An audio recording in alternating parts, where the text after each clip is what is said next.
In the last 3.5 years, we have sailed halfway around the world on our 37-foot boat, Florence, exploring new countries, new cultures, and sharing our adventure along the way.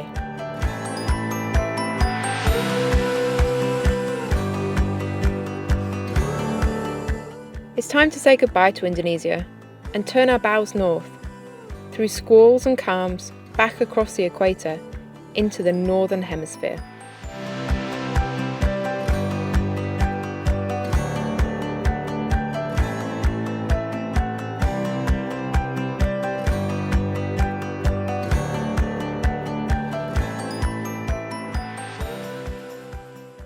We're currently at Belitung Island in Indonesia, and we're just about to leave Indonesia to sail the 480 miles north up to the Malacca Straits and Port Dickson in Malaysia.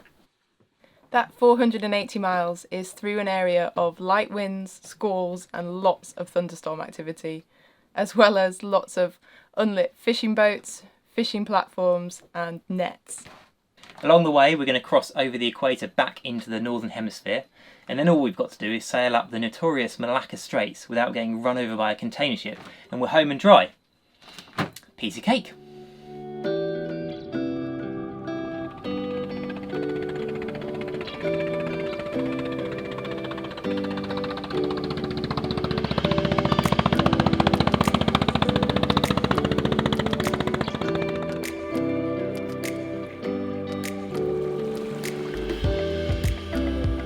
We're just about to put the mainsail up, and we've got another big tear in it just from putting it up in like no wind whatsoever. So we're gonna have to fix this.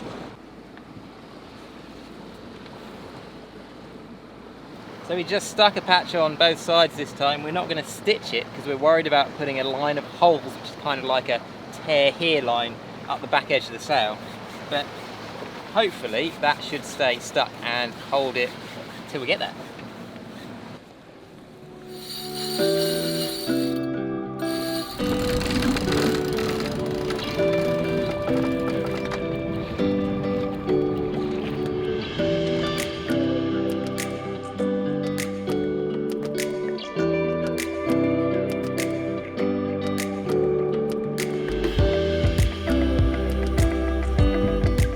As we got clear of the island, a gentle breeze came in from behind, so we're able to switch the engine off and get the spinnaker out.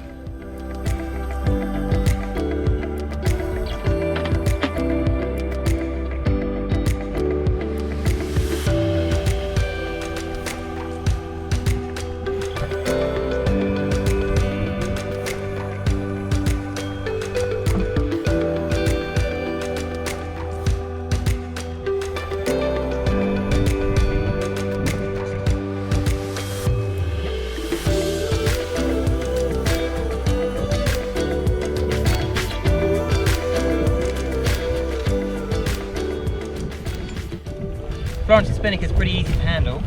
It's in a sock, so it doesn't flap about. We can just pull it up to the sock mast in the sock, and then we pull this line here, and that slides the sock up and reveals the spinnaker. So it's pretty easy, really.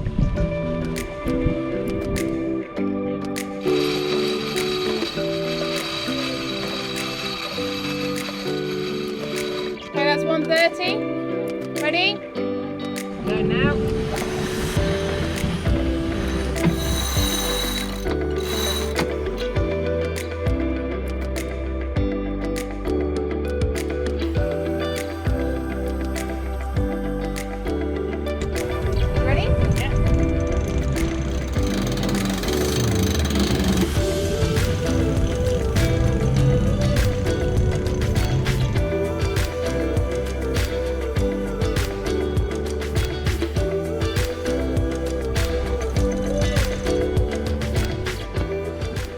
Spinnaker's our biggest sail on Florence, so it really helps us move along in these light winds. We've got about 8 knots of wind at the moment, but the spinnaker's helping us to sail along at just over 3.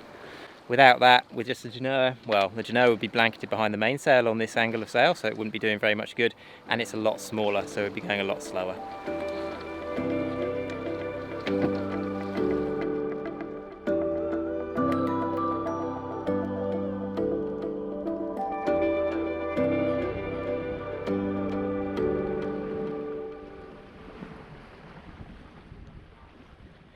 the breeze has dropped off to nothing. We've had to drop the spinnaker because it was just flapping around all over the place. And now we've got these big black clouds around us. And we're hoping they're going to bring some wind, but we're not sure exactly what direction it's going to come from or how much there is. So just tied it off the boat and see what happens. But it is very hot and sweaty. I am dripping, there's sweat dripping off my nose. It's disgusting. Quite fancy going for a swim, to be honest. So those big black clouds are getting closer now. So we've got a little bit of wind. We're sailing again. We're only sat pretty much stationary for about 45 minutes. It's the right angle for the spinnaker again, and that would be the best sail because it's the biggest sail in these light winds.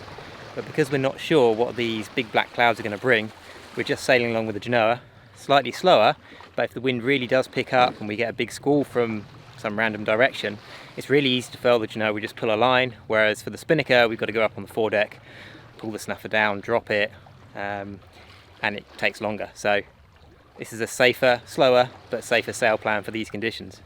We've just got to work our way through the clouds now and see what the wind brings. And here comes the rain.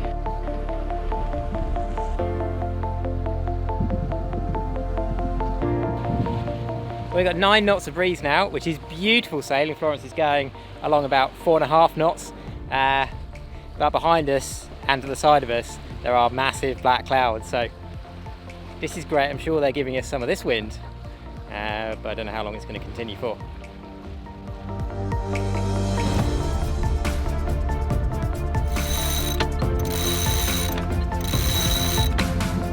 Well, the breeze came in nicely with that rain cloud. We've got between 10 and 18 knots of wind, dead behind us, so we've got the genoa poled out, and we're going along at nearly 6 knots now, so making much better progress. This is the fastest we've been all day. Most of the day we've been doing about 3 knots. Changing weather conditions like this make it more interesting sailing. A lot of the time our long passages like this one would just be sat reading a book. Very little reason to change a sail, especially when you're sailing in the trade winds. So this is more interesting. It's more of a challenge to actually keep on changing the sails to keep up with the weather as it goes through and try and predict what's going to come as well. So what's happened now is that big black raining cloud is the important bit. So raining cloud has passed on our starboard side, and that has affected the wind. So the wind was coming from over this direction over here, and now that raining clouds come and started raining over there, it started blowing wind from that direction, and that's meant, because we're going dead downwind, so we're following the wind, it's changed the course that we're going. So now we need to jibe and put the sails on the other side of the boat so that we can go back onto the course that we want to go on. And that will last as long as that rain cloud is raining over there. As soon as it stops raining, and the wind should switch back to the gradient breeze, and we'll have to jibe back again.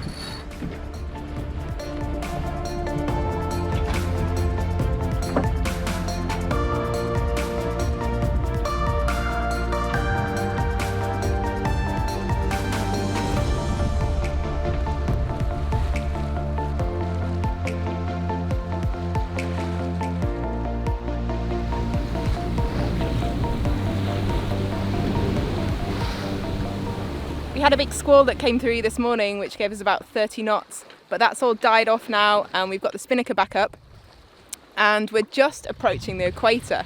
So we've got about 30 minutes to go, and on the chart it looks like there's a possibility it might actually be shallow enough for us to anchor. What do you think about the possibility of anchoring on the equator, Matt? Well, we could swim across the equator. That'd be a bit different. How are you feeling about crossing back into the northern hemisphere? I've got pretty mixed feelings about going back into the northern hemisphere. We've been in the southern hemisphere for 2.5 years, so since we crossed the equator near Panama, and that point was really exciting because neither of us had ever crossed the equator before and neither of us had spent any time in the southern hemisphere, so yeah, I'm not really sure about this. Last time we crossed the equator it was really exciting because it was a new thing for both of us. 3, 2, 1, yeah! South Pacific! Feels really different now because we're just crossing this imaginary line in the ocean. There's nothing there, just like last time there was nothing there. We're only actually going to be in the northern hemisphere for about 6 months. We're going to go out the Malacca Strait, visit Malaysia and Thailand, and then next year we're going to cross the Indian Ocean and we will cross back into the southern hemisphere as we're crossing the Indian Ocean down to South Africa. 2, 1. That's it. Okay.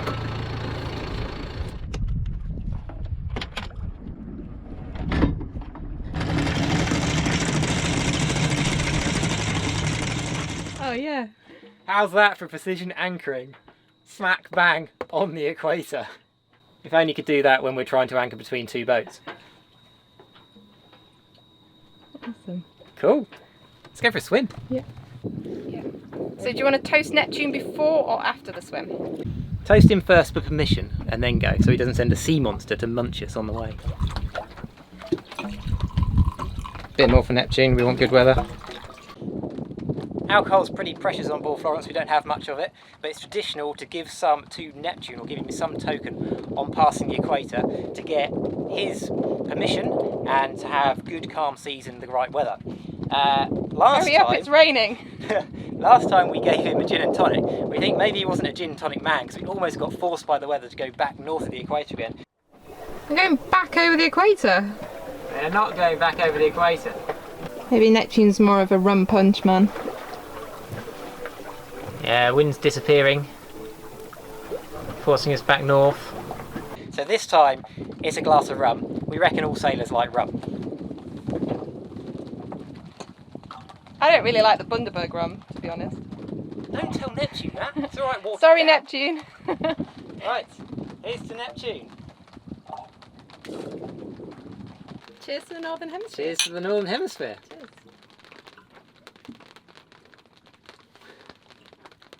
Oh, Amy doesn't like rum. I do like. I really like rum. I don't like Bundaberg rum. Ugh.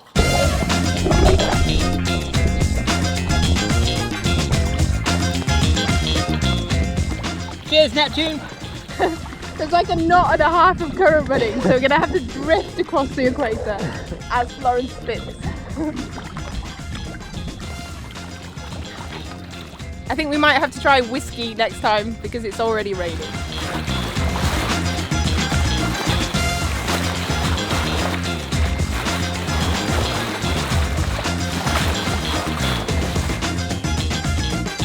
This is Kentar Island, where we're actually going to anchor for the night tonight. Because there's so many fishing obstructions and the chance aren't great in these waters, we decided just to day hop through rather than sail through the night. And there's plenty of small anchorages where you can easily hop from one to the other in an easy day sail. We're not technically supposed to stop here because we've already checked out of Indonesia, but we're not planning to go ashore, and I really don't think it's going to be safe for us to sail at night.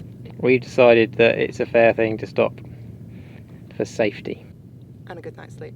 And a good night's sleep in a nice calm anchorage without having to do night watch. Yay!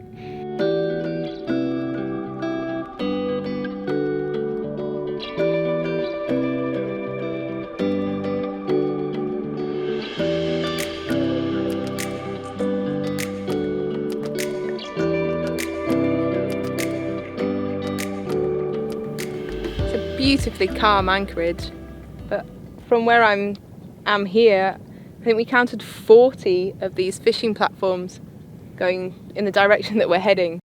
The other thing is we're anchored on land, aren't we? Oh yeah, the charts are pretty inaccurate around this area, and well, we came through land to get to the anchorage, and we're currently anchored on the land. So lots of reasons not to sail at night in this part of Indonesia.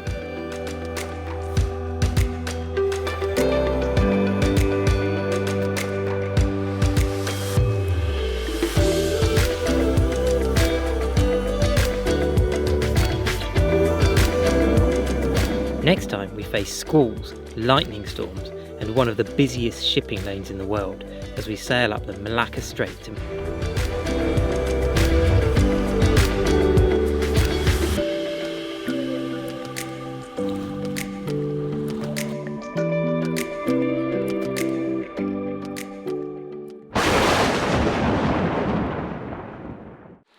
Well, hopefully you enjoyed watching that and finding out a little bit more what it's like to sail Florence in these tricky conditions.